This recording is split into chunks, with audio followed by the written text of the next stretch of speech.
ناظرین، بریک سے پہلے بات ہو رہی تھی ڈاکٹر فیصل فیاض زبیری کے ساتھ دائمی کھانسی کے متعلق. آئیے بات چیت کا سلسلہ آگے بڑھائیں. ڈاکٹر صاحب، جیسے کہ بات ہو رہی تھی دائمی کھانسی کی، جی، تو آپ نے تذکرہ کیا تھا کہ ایک وجہ ٹی بی بھی ہو سکتی ہے جس کا علاج کروانا ضروری ہے. اسی طرح سے میں آپ سے یہ پوچھنا چاہوں گا کہ اکثر و بیشتر ایسی کھانسی بھی ہوتی ہے جس کے اندر بلغم نہیں بن رہا ہوتا یا ڈرائی کف جیسے کہا جی جاتا ہے. بالکل. اس کی وجوہات کیا مختلف ہوتی ہیں دوسری کھانسی سے؟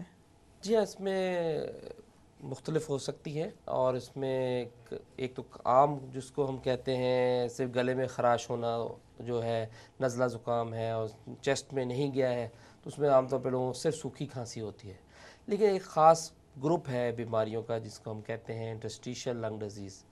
ان میں مریضوں کو صرف خشک کھانسی ہوتی ہے اور وقت کے ساتھ پرسسٹ کرتی ہے پرولونگ ڈیوریشن کے لیے، اور ساتھ میں سانس بھی پھولنا شروع ہوتا ہے. تو ایسے میں ان لوگوں کے پھیپھڑے جو ہیں وقت کے ساتھ ساتھ شرنک ہوتے ہیں، چھوٹے ہونے شروع ہوتے ہیں. تو ان کو بھی یہ بھی ایک گروپ ہے جو کنسیڈر کرنا پڑتا ہے اگر بندے کو dry cough with shortness of breath چل رہی ہے پرولونگ ڈیوریشن کے لیے.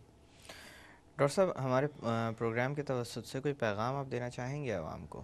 دیکھیں، دائمی کھانسی کے علاوہ میں صرف یہ کہوں گا کہ اس کو آپ کنسیڈر کریں اور اس کو سیریسلی لینا چاہیے، اور اپنے معالج خاص طور پہ چیسٹ اسپیشلسٹ کی طرف رجوع کریں اس جی کی تشخیص کے لیے. اور اس کو دیکھیں کہ اس میں وجوہات، جیسے میں نے پورا عرض کیا، یہ بہت ڈائیورس ہیں. تو صحیح علاج تبھی ہوگا جب صحیح وجہ تشخیص ہوگی. بس میں اس تشخیص پہ بہت امپورٹنٹ سمجھتا ہوں کہ صحیح تشخیص ہو جائے کہ آیا کھانسی کی وجہ آپ کے پھیپھڑے ہیں، ہارٹ ہے، نظام ہضم ہے. نظام ہاضمہ ہے، یا ادویات کی وجہ سے ہو رہی جی، ہیں. یہ کچھ بالکل میجر چیزیں ہیں. تو صحیح تشخیص، صحیح علاج اور مختصر علاج ہوگا. سالہ سال سے ایک دوا کو کھا لینا یہ علاج نہیں ہے. ڈاکٹر صاحب ایک دفعہ پھر آپ کا بہت بہت شکریہ کہ آج آپ نہیں، تشریف بہت لائے. بہت شکریہ آپ کا کہ آپ نے اس اہم موضوع پہ مجھے مدعو کیا ہے یہاں پہ.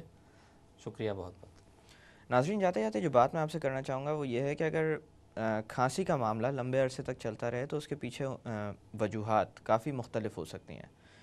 سب سے زیادہ یہ معاملہ الرجیز کی بنیاد پر سامنے آتا ہے، کسی دائمی مرض کی وجہ سے سامنے آ سکتا ہے، کسی ایسی بیماری کی وجہ سے سامنے آ سکتا ہے جس کا براہ راست تعلق ریسپریٹری سسٹم یا نظام تنفس سے نہ ہو، یا پھر کبھی کبھی یہ معاملہ اس وجہ سے بھی سامنے آ سکتا ہے کہ کوئی ایسی دوا استعمال کی جا رہی ہو لمبے عرصے سے جس کی وجہ سے کھانسی ہو رہی ہو. بہتر یہ ہے کہ اگر کھانسی بہت لمبے عرصے تک چل جائے اور اس کے ساتھ کوئی اضافی علامات سامنے آنا شروع ہو جائیں تو فوری طور پر اپنے معالج سے رجوع کریں تاکہ وجہ کو معلوم کیا جا سکے اور اس کے حساب سے علاج تجویز کیا جا سکے. ایک اور چیز جس کی طرف میں آپ کی توجہ مبذول کروانا چاہوں گا وہ یہ ہے کہ الرجیز کے معاملے میں اکثر و بیشتر لوگ دواؤں کا پوچھتے ہوئے نظر آتے ہیں. میرے خیال سے دواؤں کا پوچھنے سے زیادہ اہم یہ ہے کہ آپ یہ معلوم کریں کہ کس چیز سے آپ کو الرجی ہے اور اس سے جہاں تک ممکن ہو سکے اجتناب برتیں. چاہے بات ہو پیشے کی، چاہے کسی اور چیز کی، اگر آپ اس خاص چیز سے اپنے آپ کو بچانا شروع کر دیں گے تو نہ الرجی ہوگی نہ آپ کو علاج کی ضرورت پڑے گی. انہی الفاظ کے ساتھ میں ڈاکٹر اکرام آپ سے اجازت چاہوں گا. اپنا خیال رکھیے گا. اللہ حافظ.